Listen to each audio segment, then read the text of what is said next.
For me, the Talos Principle 2 became the game of 2023 and also the biggest surprise of the year. Its sneaky announcement and the rapid release that followed left a feeling of a hidden gem, even though fans of the first game like me were obviously aware and fervently waiting for any portion of news on the development. It's as if Crow Team were deliberately careful and sparing with any information regarding the sequel. While I cannot know the reasons behind their marketing strategy, having now played and completed the game, I can see why they might have chosen to go under the radar, instead of hyping up for the sequel of the beloved original. I will lay it flat. In my opinion, the sequel is almost a masterpiece, and the team took the boldest move in developing this game.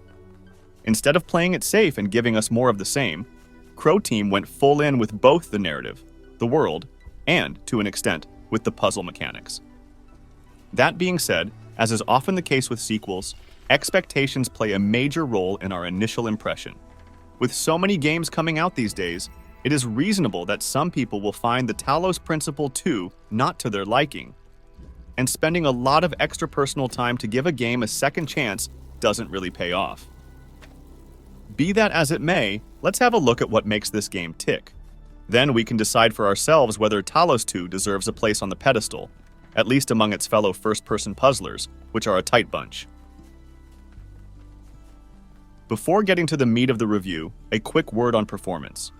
I managed to enjoy a decent frame rate on a laptop with GTX 1060, and by decent I mean in the 30s on average. Obviously, that is considered on the lower end these days, but it was a comfortable playthrough. My graphical settings were on the mid-level for the most part, and the game looked beautiful. This might be an important bit of information for those in doubt of playing on somewhat older hardware. Since the Talos Principle 2 is unmistakably a puzzle game, we ought to start by checking out the new mechanics. Along with the all-familiar laser beams, fans, cubes, and pressure plates of the original, the sequel brings in a ton of fresh puzzle elements, all of which feel right at home in the already established Talos universe. Gone is the recorder from the first game, likely a decision dictated by player feedback. In my personal experience, I remember hating the recorder the first time I played the Talos Principle.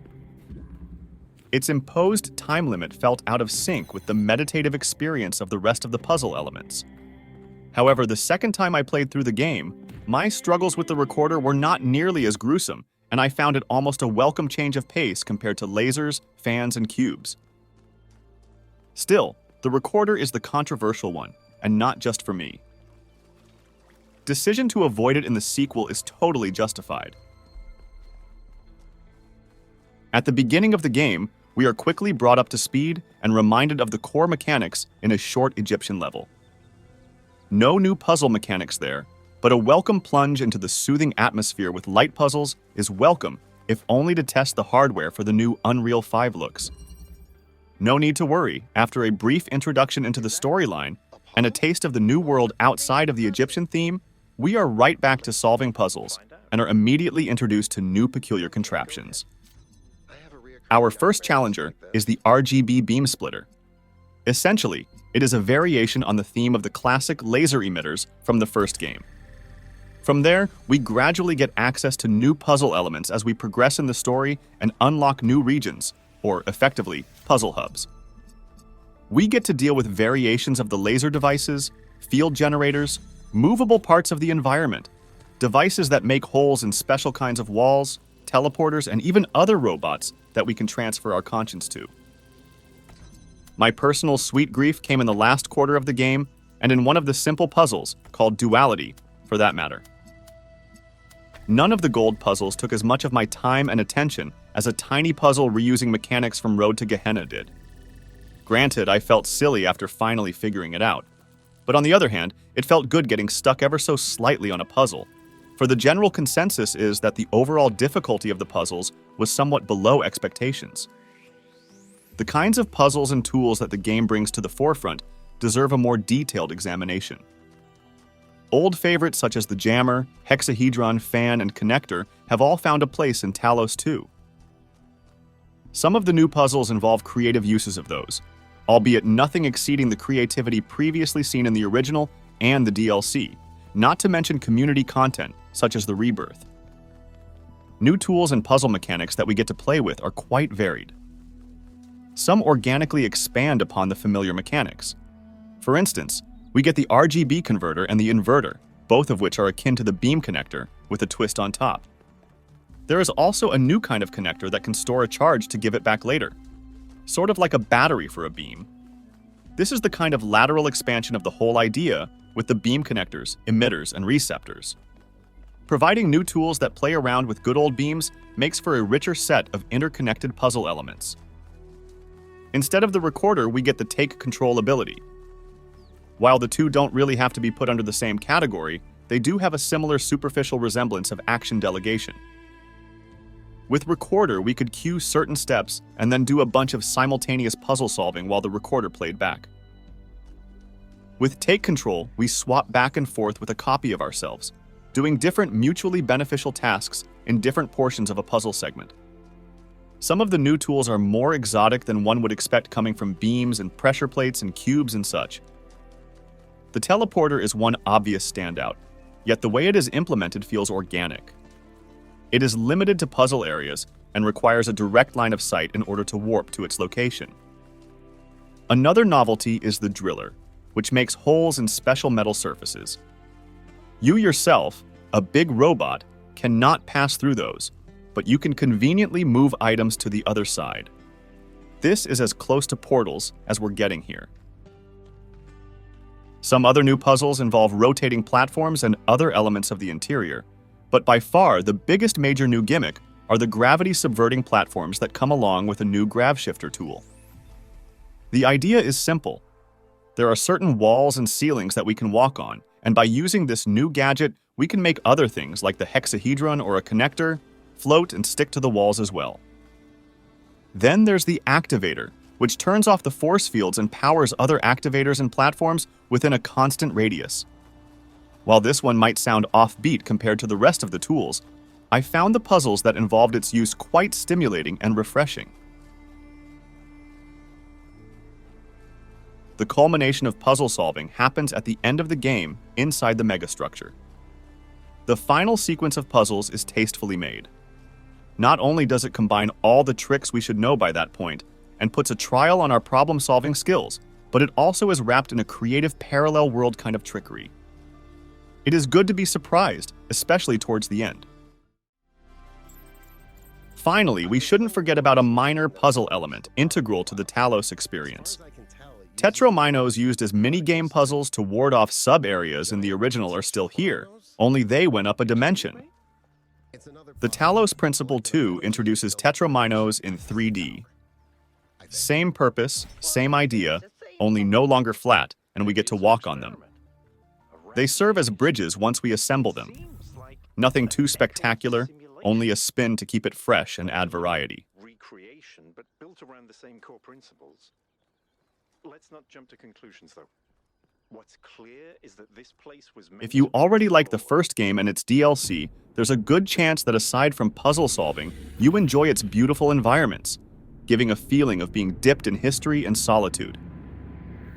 Ancient Egyptian scenery, medieval Europe setting, and ancient Rome each have a unique look and feel. Ever since the first Serious Sam game, it was clear that Crow Team love their ancient civilizations and are keen on building levels in Babylonian or Egyptian settings. Same jazz continued in Talos with gorgeous photorealistic textures adorning the 3D meshes. Talos 2 sets us off gently by putting us back into the familiar Egyptian setting at first. But that only serves as a tutorial, after which we are welcomed to the new world. As we shake off the introductory sequence, we find ourselves in the iconic place, the dam we see in the conclusion of the first game. It is a beautiful idea that we begin our journey in this installment from the place we ended the last one, even though they are removed by a literal millennium. After a little while and past the introduction, we arrive in New Jerusalem, lush with futuristic architecture and verdant spaces. It was built near the functioning dam, which makes perfect sense, both in world building and narrative. The city serves as a hub area of sorts. It isn't accessible at will, but we do get several trips there throughout the game, during which we get a change of pace in the form of interacting with NPCs, visiting the museum, playing text adventures, and browsing cat photos. New Jerusalem is gorgeous and memorable as can be. Looks aside, it serves as a stark reminder of the real world in its present state. Outside the unfinished glass dome, we can spot the ruins of human civilization overgrown with lush flora. Best view in the city is provided by the enormous central tower.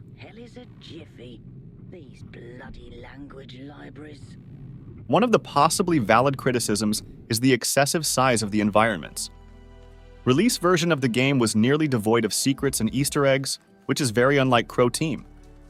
Soon after, the developers have put the Easter egg creation mode on full steam and added dozens of those in a public beta.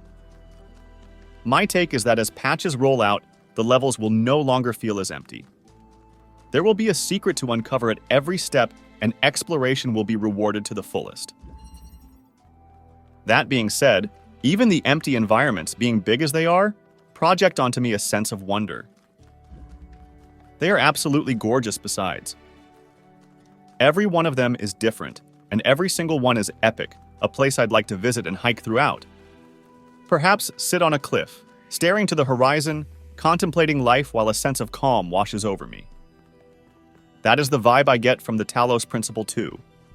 That is the mood it puts me in. So about the Easter eggs. Why haven't they added the secrets from the start? They had a few initially, but a game from Crow Team is expected to have way more elaborate and creative Easter eggs at every corner. My guess is that the publisher suggested they push to release the game before the end of the year to get along with the holiday season and all the gaming awards and such. Crow Team probably had this scenario planned out, and most of the Easter eggs have been backlogged for an update, which is exactly what is happening post-release, considering how fast they are adding and pretty imaginative secrets that they are well known for. While seemingly not a big deal for some players new to Talos or coming in for the puzzles only, Crow Team fans are surely well aware when that part of the experience is missing. Especially considering how the first game, while being rather niche, became a sort of a cult classic for its Easter eggs alone, appearing extensively on channels such as Fun with Guru, Big Nod. Anyway, for the majority of the game, we explore large, beautiful levels with puzzle areas. All of that is intertwined with story-driven visits to the megastructure. Insides of it look absolutely fantastic, adding that definitive sci-fi flavor. The puzzle areas are a sight to behold, and everyone will surely find their favorites among snowy peaks, desert dunes, misty forests, or the majesty of gigantic statues among the cliffs. By the way, Anthropic Hills, one of the areas unlocked later in the game, is absolutely phenomenal. The scenery and scale of it is breathtaking. Truth be told, the environmental design in this game is impressive. Speaking of the narrative and the storyline, as you embark on your Talos 2 journey, it quickly becomes obvious that the narrative is the huge emphasis. Perhaps more so than in the first game. While fans of the original would be coming in expecting a storyline on par with the first game, it should be noted that the sequel expands in almost every way imaginable on the delivery methods and scope of the plot. Where the first game had portions of the story brought forth by interactions with computer terminals in nearly every area, the sequel now has voiced NPCs, voice logs, and written memos. Modes of delivery are more varied, but more importantly, so is the story. Continuing the first game narrative-wise could have gone in many different ways, and Crow Team outdid themselves at expanding the scope and lore of the Talos universe. Unlike the solitude of the original, save for Milton and Elohim, this time around, we embrace a developed society of robots. Not fully developed, perhaps, but as close as it gets in several centuries since the events of the Talos Principle 1. Development of the narrative is best viewed taking the Gehenna DLC into account. Some of the ideas explored have found their way into the sequel, while the sense of community of fellow philosophizing robots is now even stronger. We get plenty of new standout personalities to converse with, not only in the form of posting replies on a message board, but in eye-to-eye dialogues. Near the beginning of the game, we get a chance to explore the center of the new civilization, the city of New Jerusalem. There we find plenty of readables, and more importantly, fellow citizens to talk to. After a relatively brief introduction to the new reality and after getting acquainted with its inhabitants, we leave on our first expedition to the megastructure. It is, as the moniker suggests, a really big building, a pyramid of enormous proportions. Megastructures are done right in this game, that's for sure. 4 other expedition members come along. You could say that those will be your closest friends for the rest of the game. Trips to New Jerusalem are limited to interstitials in between completing the major puzzle areas, so the majority of conversations happen with the 4 party members. They also wander around, so you will see them exploring alongside quite often, which certainly is a good call immersion-wise. After taking in the sight of the megastructure, you can finally make way to the first puzzle area, of which there are a total of 12. A group of 3 such areas serves as a narrative division into a semblance of chapters. Completing 3 puzzle sections warrants a sneaky trip into the megastructure and a visit to the city. We aren't extremely limited by the puzzles either, for those who don't care about solving everything as soon as they encounter it. In each puzzle area, we have to complete the 8 main puzzles, which unlock the tetrominoes for the bridge that leads to another local kilostructure, if you will. Not as big as the central megastructure, holding the answers, but still pretty big and, what's more important, unique for every zone. In each of those, we have to turn on a laser, but before doing so, we are necessarily greeted by an apparition. Sphinx, as is in its nature, would ask us questions. All will share a part of their wisdom, an act that typically raises further questions. Perhaps a second playthrough is in order to have a deeper understanding of the visitations and their meaning. In light of the revelations in the final acts of the game, many of the things we encounter deserve another look, but I won't be spilling the beans here.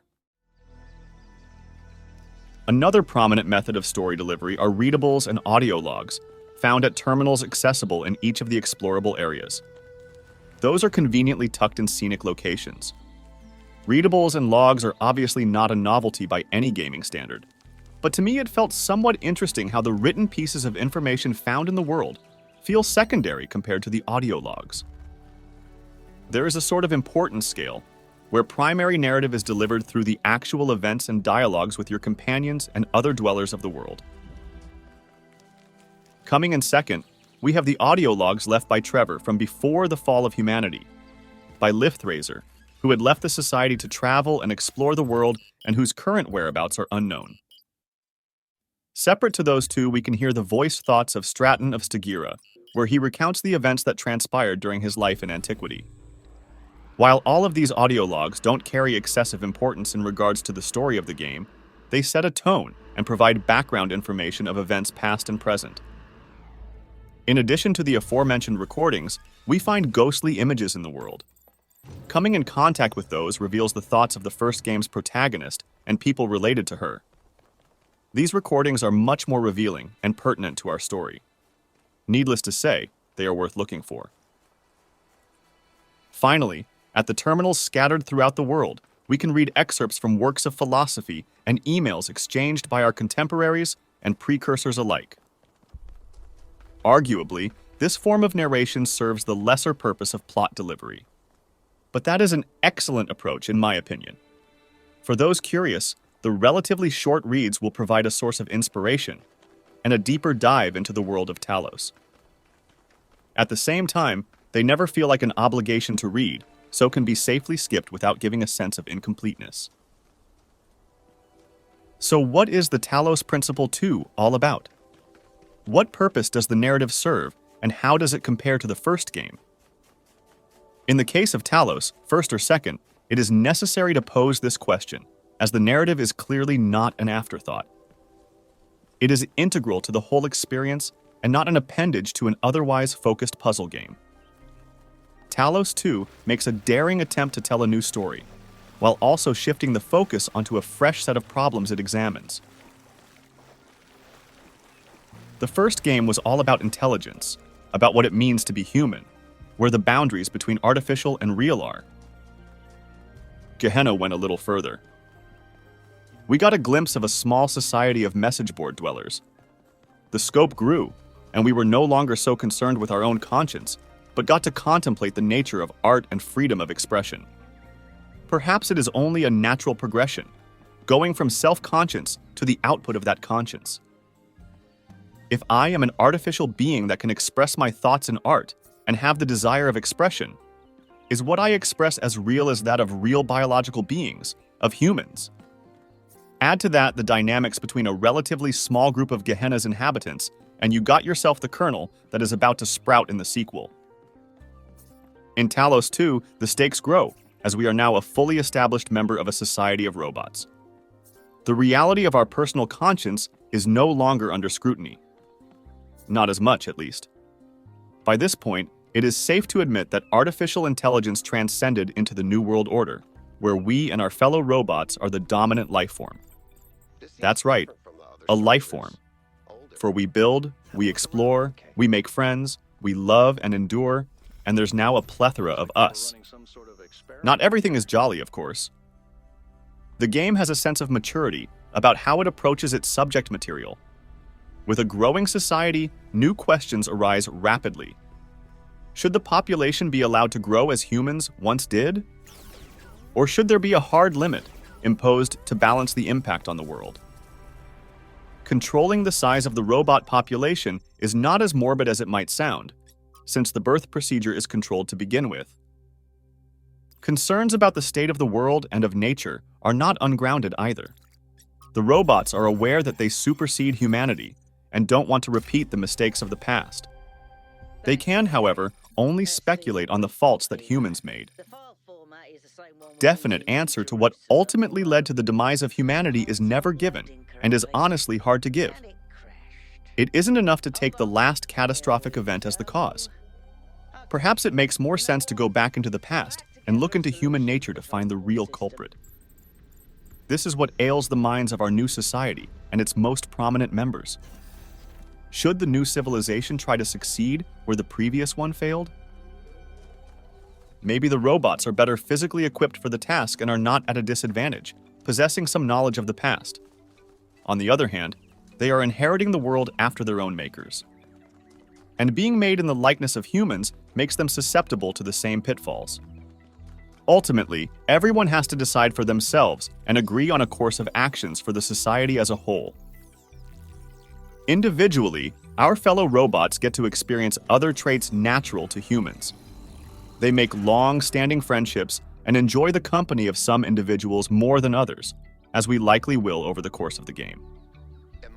They fall in love and adopt pets. Just like for all of us, the higher concerns of society and a distant future are not the general priority. What else is there to do than to live the moment, to grasp life and try everything it has to offer? Discussion of the Talos principle wouldn't be complete without mentioning the music. Crow Team have been blessed with excellent soundtracks to their games, in Serious Sam and in Talos. Old-school badass FPS has different needs music-wise than a meditative puzzle game, yet they manage to make a fitting and memorable sound for each and every game. The soundtrack of the first Talos game is a personal favorite of mine, to which I have been returning over and over in the past decade. Calm tunes that bring forth the memories of ancient Rome, Egypt, and ruined castles have a soothing and melancholic effect. Naturally, the expectations for Talos 2 were high. Besides, the needs for this game are unlike those of the first Talos. This time, the music had to cater to futuristic environments. In my opinion, the main composer, and a guest in one notable occasion, did a tremendous job with the soundscape of the Talos 2. Sure, it might not be the music a lot of people hope to hear, but it works for the new theme and setting of the game. Not to mention, the soundtrack is very listenable. Give it a chance, and it will grow on you if you are skeptical. For the mystique-infused Egyptian tunes, we have to look back to Talos 1, however. The Talos Principle 2 was well received, although somewhat overlooked. The majority of reviews on Steam are excellent, rightfully so in my opinion. My hope is that sales are enough to guarantee the next game in the series. The story arc of the two games doesn't end with a cliffhanger, but goes into uncharted territory, with fertile soil for a potential sequel. Serious Sam 4 was received relatively well, but polarized the audience, with the Siberian Mayhem standalone side entry into the franchise getting more love from fans. I personally would certainly love for Crow Team to continue doing what they're doing and try to surprise us in a new Serious Sam game as well as Talos 3, whenever that may be. On the other hand, back when they made Talos 1, that was a complete surprise from a studio best known and loved for their shooter series. Look at how that turned out. Their first puzzle game and an all-around excellent one, a cult classic by this point. Perhaps they can surprise us like that once again? Should Crow Team find footing for a completely new idea, my attention will certainly be piqued. There also appears to be a good chance of additional content released for Talos 2 down the line. As Crow Team have mentioned in a docu-interview, they have been saving some tougher puzzles for later. Given the pedigree, we can expect something interesting and meaningful in the vein of the Road to Gehenna. In conclusion, the Talos Principle 2 is excellent. It might not be what you expect having played the first game, at least not entirely. You should, however, give it credit for being daring and creative, balancing the fine line between filling the shoes of its predecessor and leaping towards new horizons. Getting a first-person puzzler of this quality and scale is a rare treat. Crow Team deserve recognition for what they do, and I sincerely hope they continue strong as ever.